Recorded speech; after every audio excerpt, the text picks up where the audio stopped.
Hey guys, welcome to JReviews. I'm Iceman and the game covered in today's video is Void Bastards. Void Bastards is a roguelike first-person shooter with RPG elements in a space setting. The game was developed by the Australian studio Blue Manchu and was released in May of 2019. Story is very light in this game to the point of being almost non-existent. All you have to go on is the immediate goals as they are given to you. All goals orient around the acquiring of a device or object, which can either be found during jumps to target locations, or via crafting them with the materials that you have. Later in the game, the devices that you need to create will require multiple items themselves, which will take time to craft or acquire. This game right from the get-go gives off very strong parallels to System Shock 2 and Prey with the space setting and style of the weapons, and just the feel of the game as you walk around the ships. Graphics in the game are cel shaded, as such the quality isn't great, but isn't bad either. During the story, cutscene and location selection areas, it goes more for a cartoonish look, but it gives the game a unique style to its visuals. The music in the game differs based on situation. During missions, if not in combat, then it goes for a more ambient background style, and then when the player gets into combat it changes to a more fast beat style. Gameplay in Void Bastards revolves around the acquisition and crafting of items. To that end, you need to visit abandoned ships to acquire items and materials necessary for that purpose. When you go to a location, you select which weapons and items to take with you, and then off you go.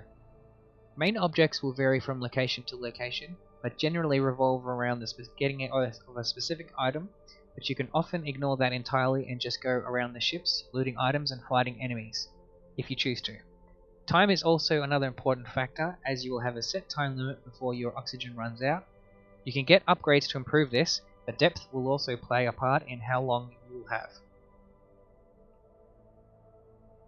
Initially you won't have a large selection of weapons and items, but as you unlock gear as the game progresses, your choices will increase. As comes with roguelikes, death is a common thing in the game, and is never a game over situation. It merely changes which prisoner you'll be playing as, which come with various traits that can either benefit or hinder you. Luckily you can find stations throughout the game which allow for the removal of said traits with new ones. These can be highly beneficial if you come across a good one. This does mean, however, that if your prisoner dies, then all that work you put into getting good traits will go to waste. Though with time you can get them again. There is quite the choice of weapons in the game, from pistols to grenades, electric shock style weapons and many more. So you have the choice in playstyle there for that, and stealth is a major factor as well, especially in the later parts of the game when you want to avoid combat. Game difficulty is something the player can affect themselves by lowering the depth that they allow their ship to be, the higher the difficulty.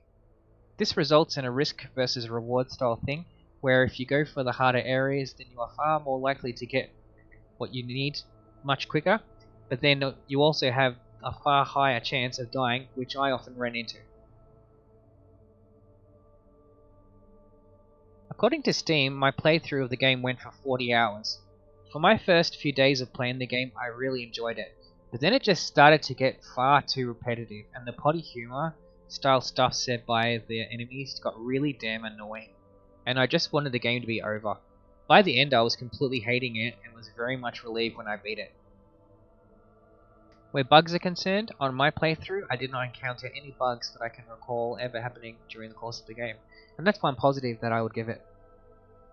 Overall, Void Bastards is a game of two sides to me. There was the side where I was really enjoying it, and then the side where I hated it. It's just too repetitive with not enough variety in gameplay to keep me engrossed in the gameplay. It was certainly interesting and fun for the first few days that I was playing it. For a rating, I'd give this game a 5 out of 10. Not a game that I'd ever want to play again.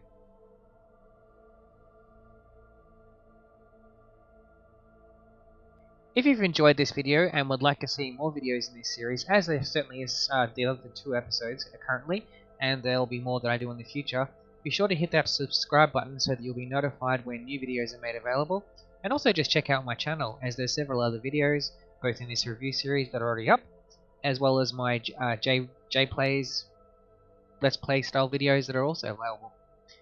Alright guys, Have a good one.